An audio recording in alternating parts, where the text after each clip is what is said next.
নমস্কাৰ, welcome back to my tuition Babus click ষষ্ঠ শ্ৰেণীৰ ছাত্ৰ ছাত্ৰীসকল। অনলাইন 7C এৰ এই 6 নম্বৰটো দিব কৈ আছিলা। 6 নম্বৰটোৰ লগতে মই তোমালোকক 11 নম্বৰটো দি দিম। তো ভিডিঅ'টো সম্পূৰ্ণভাৱে মনোযোগেৰে চাবা। তো আজি ভিডিঅ'টো তুমি আৰম্ভ কৰোঁ।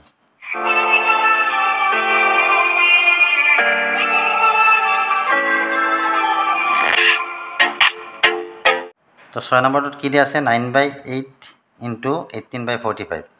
তো নৰ্মেল পূৰণ আমি এনেকৈ কৰিব পাৰোঁ ডাইৰেক্ট 9/8 তলে তলে পূৰণ 8 পূৰণ 45 এনেকৈ লিখা 9 × কিমান লিখা 18 লিখা।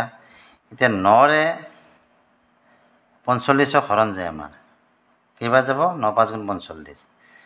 এইটো 8 যে আছে এইটো 18 আছে, গতিকে ইয়াকো আমি কি কৰোঁ 2 দি 4 বাৰ দিব পাৰোঁ আৰু ইয়াক 2 দি 9 বাৰ দিব পাৰোঁ।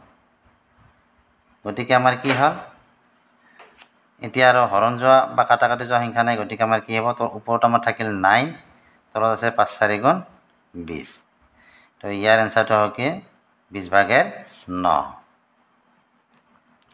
11 নম্বৰটো আছে কি 3/8 5/18 3/8 × 5/18 তো ইয়াৰ প্ৰথমতে আমি কি কৰিম সমষ্টিখিনি অপকৃত গুণাঙ্কত লৈ যাম। 8 × 3 = 24, 24ৰ লগত কি হয় 3 যোগ কৰা আৰু সমষ্টিত থকা সংখ্যা এটা আমি যেতিয়া অপকৃত গুণাঙ্কত নিয়ম কি নিয়ম এইটোৰে এইটোক পূৰণ তাৰপিছত এইটোৰ লগত যোগ। 8 × 3 = 24, 24 × 3 কিমান হ'ব 27 হয়নে। তলত থাকিব কি 8 ইনটু কি আছে এইফালে 18 আৰু 5 পূৰণ 18 আৰু 5 পূৰণ কৰিলে আমি কিমান পাম 90 পাম। তাৰ লগত যদি 4 যোগ কৰা কি হ'ব 94 হ'ব। তলত কি থাকিব 8 থাকিব 18 থাকিব। এতিয়া আগৰ নিচিনা এনেকৈ দিয়া 8 × 18 আৰু 27 × 94। এতিয়া ক'ত কি কাটা কাটি যায় চোৱা এইটো 27, 27ক 3ৰে কেইবাৰ যাব 9 বাৰ যাব 9 × 3 = 27 আৰু 18ক 3ৰে আমাৰ 6 বাৰ যায়।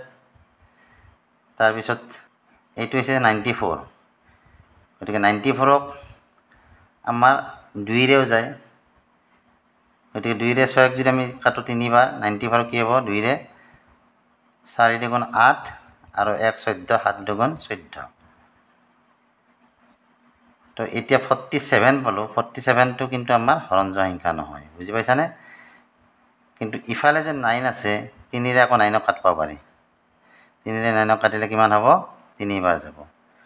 তো তলত আমাৰ কি থাকিল তলত আছে 8 আৰু ওপৰত কি হ'ল 3 আৰু 47 পূৰণ 7 × 3 = 21, 1 7 × 2 7 × 3 = 12, 12 × 2 = 14 141। এইটো ইয়াৰ এনসাৰ। আৰু যদি ইয়াক সমষ্টিত ভাঙা তেতিয়াহ'লে কি হ'ব এনেকুৱা হ'ব ইয়াক হৰণ কৰি দিয়া 141ক 8ৰে 1 বাৰ গ'ল 8 × 8 নামিল 6 1 8 7 × 56 56 6 হ'লে কি হ'ব 11 6 × 5। তো এনেকুৱা হ'ল 17/8 এনেকৈ ৰাখিব পাৰা আৰু ইয়াতো এনেকৈ থৈ দিলেও কথা নাই। তো এইখিনি আছিল ভিডিঅ'টো চাই ভাল লাগিলে ভিডিঅ'টো লাইক কৰিবা, চেনেলটো ছাবস্ক্ৰাইব কৰিবা। আজিলৈ আহিলে বাই বাই, থেংক ইউ।